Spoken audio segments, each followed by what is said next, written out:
Anisan'ny niteraka resabe teto ataptananany Mahajanga ny fanaovana ny fotodrafitrasa lehibe eny amin'ny lalana Iazo ny Amborovy eny Manapatanan. Araka ny nambaran'ny ministry ny tontolo iainana ny Aivoary sy ny ala dia tsy maintsy mandalo fankatoavana eny anivon'ny ministera vao afaka manao ny fotodrafitrasa tahaka ireny ary hojerena akaiky ny fanaovana ity fotodrafitrasa ity. Eny tsy maintsy hojerena akaiky moa zany manahoana fa rehefa ny fotodrafitrasa aloha mipetraka dia tsy maintsy mahazo ny ataontsika hoe étude d'impact environnemental aloha zany zavatra zany.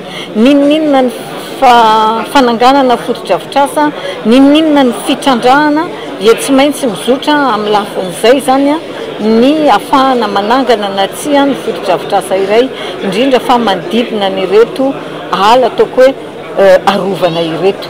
Ka tsy maintsy mijery an'izay zany isika aiza ho aiza izany eo hijerena an'izay rehetra.